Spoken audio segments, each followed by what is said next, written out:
Hello everyone. तो आज हम सॉल्व करेंगे एलसीएस ऑफ थ्री स्ट्रिंग्स। ये क्वेश्चन मीडियम मार्क्ड है, so let's dive into the question. Given three strings s1, s2 and s3 containing uppercase letters, lowercase letters and digits, find the length of the longest common subsequence in all three given strings. So हमें total three strings given है, s1, s2 and s3। Okay, आप यहाँ देख सकते हो। हमें क्या return करना है? The length of the longest common subsequence. ठीक है, तो अगर तुम इन तीनों स्ट्रिंग्स को देखो तो देखो, यहाँ पे गीक्स है, यहाँ पे गीक्स फॉर है और यहाँ गीक्स फॉर गीक्स है। तो इन तीनों में लॉन्गेस्ट कॉमन सबसीक्वेंस क्या होगा? तो इधर देखो, गीक्स इधर भी प्रेजेंट है, इधर भी प्रेजेंट है और इधर भी प्रेजेंट है। यानी कि इसका जो लेंथ होगा, इसका लेंथ क्या है? गीक्स का लेंथ 5 है, वही हमारा आउटपुट होगा। ओके, तो हमें यही पता लगाना है कि इसमें लॉन्गेस्ट कॉमन सबसीक्वेंस क्या है और उसके लेंथ को रिटर्न करना है। ठीक है, उसी तरह अगर तुम इस एग्जांपल को लो तो यहाँ पे देखो, ए बी सी है, ए बी डी है एंड देन ए बी है। तो इसमें सबसे ज़्यादा लॉन्गेस्ट कॉमन सबसीक्वेंस क्या होगा? तो इधर ए बी है, यहाँ भी ए बी है और यहाँ भी ए बी है, तो इसका आउटपुट 2 होगा। ठीक है, अब देखो, उससे पहले तुम समझो सब सीक्वेंस क्या होता है। Like we have two things, एक होता है सब सीक्वेंस और एक होता है सब स्ट्रिंग। ओके, तो सब स्ट्रिंग क्या होता है? सब स्ट्रिंग अगर देखोगे तो वो कंटिन्यूअसली ऑकर करना चाहिए। ठीक है, लेकिन सब सीक्वेंस में क्या होता है? वो ऑर्डर फॉलो करता है। लाइक सेम, मतलब सेम ऑर्डर में होगा, बट नेसेसरीली वो कंटिन्यूअसली ना हो। ठीक है, तो भी चलेगा। ओके, तो यही हमारा सबसीक्वेंस और सबस्ट्रिंग में डिफरेंस होता है। सबस्ट्रिंग जो होता है वो कंटिन्यूअस होता है, सब सीक्वेंस जो होता है लाइक सेम ऑर्डर में होता है, बट नेसेसरली वो कंटिन्यूअस ना भी हो तो चलेगा। ठीक है, तो देखो, यहाँ पे अगर तुम इसका एग्जांपल लो, A B C D 1 E 2, और इधर भी B C 1 2 E A, B D 1 E A। ठीक है, अगर इसमें देखोगे तो यहाँ बी है, यहाँ 1 है, यहाँ ई है। सिमिलरली यहाँ बी है, यहाँ 1 है, यहाँ ई है, और यहाँ भी बी है, यहाँ 1 है, यहाँ ई है। तो हमारा कॉमन क्या आ गया? तीनों में ये तीनों सेम ऑर्डर में अपियर हो रहे हैं, और इसका लेंथ क्या है? 3। तो यही हमारा इसका आउटपुट होगा, दैट इज 3। ओके, इसी तरह जो हमने इस एग्जांपल में देखा था, तो इसमें सेम क्या था? ए बी हो रहा था, तो इसका आउटपुट क्या होगा? 2। ओके, तो चलो इसको देखते हैं कैसे सॉल्व करेंगे। सो हमारे पास सपोज करो ये तीन स्ट्रिंग्स गिवन है। ठीक है, और हमें पता लगाना है कि इसका लॉन्गेस्ट कॉमन सब सीक्वेंस क्या होगा, उसका लेंथ बताना है। ठीक है, तो तुम अगर देखो तो हम क्या करेंगे ना, लास्ट से स्टार्ट करते हैं। ठीक है, लास्ट से स्टार्ट करेंगे तो मैच करो कि लास्ट वाला जो कैरेक्टर है क्या वो मैच कर रहा है क्या। जैसे यहाँ पे क्या है, सी है, डी है, बी है। तो अभी ये तो तीनों नहीं मैच कर रहे, तो अब हमारे पास क्या है? हमारे पास ऑप्शन है, राइट, कि हम या तो इस वाले स्ट्रिंग का लास्ट कैरेक्टर ले या ना ले। ठीक है, सिमिलरली एक और ऑप्शन क्या है कि हम लोग ये वाला जो स्ट्रिंग है मिडिल वाला, इसका लास्ट कैरेक्टर ले या ना ले। उसी तरह लास्ट वाला जो स्ट्रिंग है हो सकता है कि इसका लास्ट वाला कैरेक्टर ले या ना ले। राइट, तो हमारे पास क्या है? ऑप्शंस है। अगर हमारे पास ऑप्शंस है तो हम क्या कर सकते हैं? यहाँ पे रिकर्शन लगा सकते हैं। ओके, तो हम क्या करेंगे?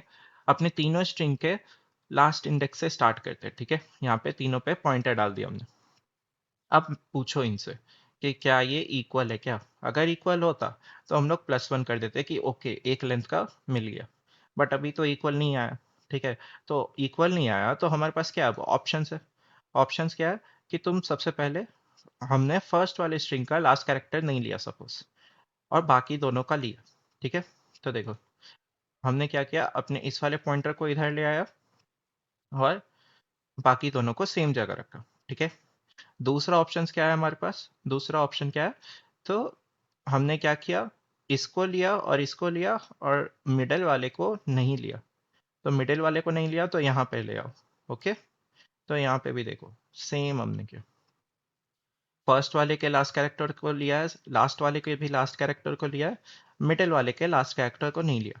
ठीक है, और एक और ऑप्शन क्या है हमारे पास? जो थर्ड ऑप्शन है कि हम लोग थर्ड स्ट्रिंग का लास्ट कैरेक्टर ना ले। ठीक है, और बाकी दोनों का ले। तो यहाँ पे तुम देख सकते हो हमने सेम किया है। यहाँ पे फर्स्ट टू का लास्ट कैरेक्टर लिया बट थर्ड वाले का लास्ट कैरेक्टर नहीं लिया। ओके, तो मैंने पूरा ट्री डायग्राम तो नहीं बनाया, जिससे हमारा आंसर मिल रहा है उसको बना के दिखाया। ठीक है, तो चलो पहले एक्सप्लोर करते हैं इसको, ठीक है। तो यहाँ पे देखो, अगर हम इधर आ जाए, इस वाले ट्री डायग्राम पे आए, लेफ्ट वाले पे, ठीक है। तो यहाँ पे क्या था, बी था, और बी डी और इधर बी है। तो अभी भी ये तीनों क्या है, मैच नहीं कर रहे। मैच नहीं कर रहे हैं तो हमारे पास क्या है, ऑप्शंस है। ऑप्शंस क्या है कि इस वाले बी को ना ले, इस वाले बी को ना लेंगे तो अपना पॉइंटर इधर आ जाएगा, और बाकी दोनों वहीं पे रहेंगे, ठीक है। नेक्स्ट नेक्स्ट ऑप्शन क्या है कि हम इस डी को ना ले। अगर तुम इस डी को नहीं लोगे तो देखो क्या होगा, ये तीनों बी को पॉइंट करेंगे, तो तुम अपने आंसर में +1 कर सकते हो, ठीक है। तो हमने देखो इसको फिर वहीं कर दिया, और क्योंकि ये सेम है, ठीक है, क्योंकि ये सेम है, तो हम लोग तीनों को एक साथ घटाएंगे, ठीक है, -1 करके। अब देखो वापस से अगर तुम -1 करके चेक करोगे तो तुम्हें तीनों इक्वल दिखेंगे। देन अगेन तुमको तीनों इक्वल दिखे तो तुम +1 एक और कर दो, ठीक है। तो टोटल अभी हमारा कितना हो गया, एक तुमने यहाँ पे चेक किया तो +1, और एक तुमने यहाँ पे चेक किया तो +1। यहाँ पे चेक किया तो तुम्हें बी, बी और बी सेम मिलता, और यहाँ पे भी तुम्हें same A, A and A same मिलता, ठीक है। अब तुम जीरो इंडेक्स पे आ गए हो, तुम जीरो इंडेक्स पे आ गए हो, यानी कि अब तुम्हारा स्ट्रिंग खत्म हो गया, तो तुम यहाँ से रिटर्न कर जाओ, ठीक है।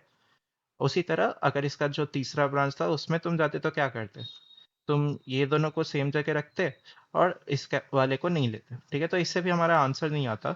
तो आई होप गाइस तुमको यह अप्रोच समझ में आया होगा। तो चलो इसका कोड देखते हैं।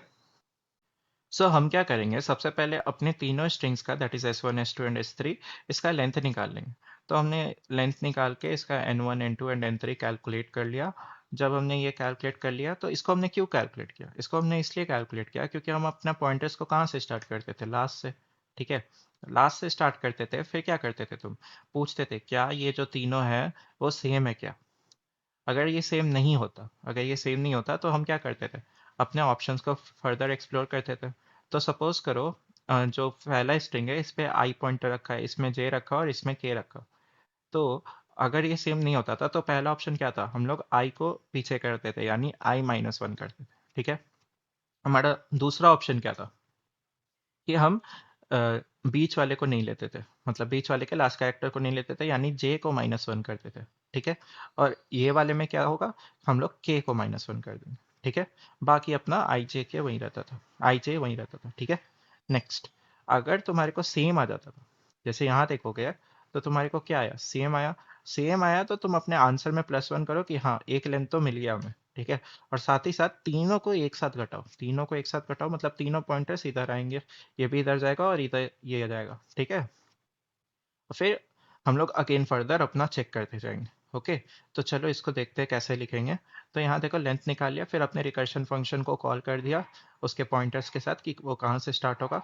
और फिर देखो अगर सेम होता था, मतलब कि if the last characters of all the three strings match करता था हमारा, तो हम अपने आंसर में +1 करते थे और फर्दर तीनों को एक साथ घटा देते थे, ठीक है। बट अगर हमारे को सपोज करो नहीं सेम मिलता था, तो हम क्या करेंगे, अपना फर्स्ट वाले को नहीं लोगे, फर्स्ट वाले के लास्ट कैरेक्टर को नहीं लोगे, यानी कि I-1 करोगे, ठीक है। फिर सेकंड वाले में से मिडिल वाले को नहीं लेते थे, तो उसमें J-1, और इसमें थर्ड वाले स्ट्रिंग को नहीं लेते थे तो इसमें K-1 करते थे, ठीक है। अब इन तीनों से हमें क्या बोला था कि लॉन्गेस्ट कॉमन सब सीक्वेंस निकालना है ना, तो इन तीनों से ये फर्दर एक्सप्लोर जो भी करके आएंगे उसमें से जो हमारा मैक्स आंसर होगा उसको लेंगे, ठीक है। तभी हमें लॉन्गेस्ट कॉमन सब सीक्वेंस पता चलेगा, ठीक है।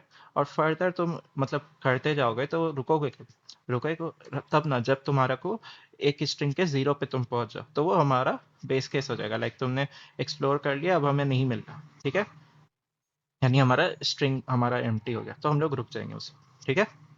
तो अगर तुम इसको सबमिट करोगे ना, तो सबमिट करने पे ये टाइम लिमिट एक्सीड देगा, ठीक है। क्यों, क्योंकि ऑलरेडी कुछ कुछ स्टेट्स ऐसे होंगे जो हमने कंप्यूट कर रखे हैं, ठीक है। तो उसको दोबारा से हम लोग रिकम्प्यूट करें जो कि बहुत टाइम ले लेगा, ठीक है। तुम ऑलरेडी देख रहे हो मैंने इस ट्री डायग्राम को नहीं बनाया क्योंकि ये बहुत बड़ा जाता, ठीक है। तो तुम बेसिकली देख रहे हो तो क्या चेंज हो रहा है, तुम जब रिकर्शन फंक्शन को कॉल कर रहे हो तो चेंज क्या हो रहा है, तुम्हारा चेंज आई हो रहा है, जे हो रहा है, के हो रहा है ना। तो बेसिकली तुम्हारे आई जे के ही चेंज हो रहा है। और इसके वैल्यूज देखोगे अगर क्वेश्चन में, तो तुम्हें बोल रखा है कि जो लेंथ ऑफ द स्ट्रिंग होगा वो मैक्सिमम 100 तक जा सकता है, ठीक है। तो हम क्या करेंगे, एक डीपी नाम का अरे ले लेंगे जिसमें उसको 101 से इनिशियलाइज कर दो तीनों को, और फिर इसी से अपने सारे स्टेट्स को स्टोर करते जाएंगे इसमें, ठीक है।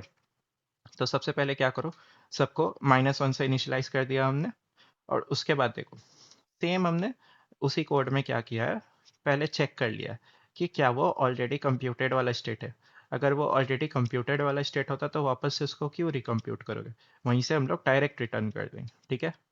फिर अब इसमें स्टोर करना है ना, तो जब भी हम लोग स्टोर कर रहे थे, जहाँ जहाँ रिटर्न लगाए थे, वहाँ वहाँ हम लोग इसके स्टेट्स को स्टोर कर दे रहे, ठीक है।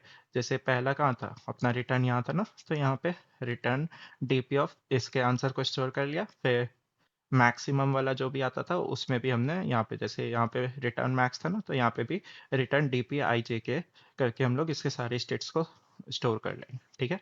सो आई होप गाइस तुम्हें हमारा अप्रोच समझ आया होगा। सो like this video, and if you guys have any doubt, you can approach you can raise it in the comment section. I'll try to help you out. Thank you so much.